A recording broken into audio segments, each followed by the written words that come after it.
Ranná modlitba za vedenie a silu.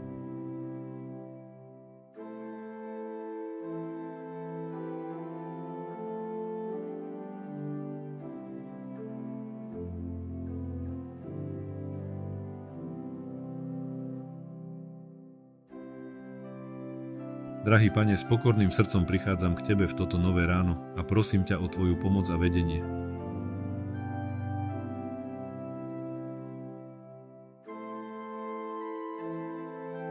Nech je moja myseľ neustále otvorená pre Tvoju prítomnosť, aby si ma viedol vo všetkých rozhodnutiach, rozhovoroch a úlohách, ktoré ma dnes čakajú.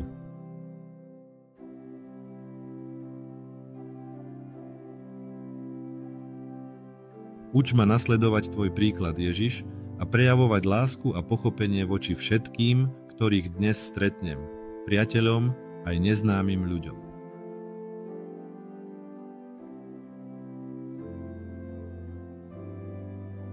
Ježišu, uvedomujem si svoju slabosť, ale s dôverou prijímam silu Tvojho ducha, ktorý ma posilňuje v každej výzve, ktorú dnes prežijem.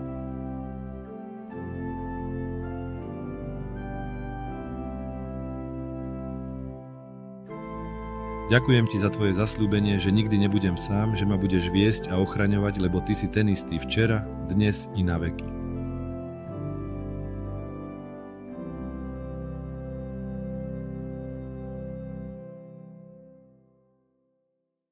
Pane, daruj mi múdrosť vo chvíľach neistoty, odvahu v časoch strachu a pokoj vo všetkom, čo ma dnes čaká.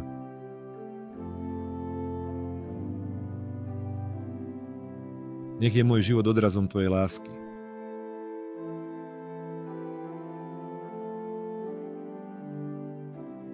Nech každé moje slovo a čin prinesú radosť a útechu tým, ktorí ich potrebujú.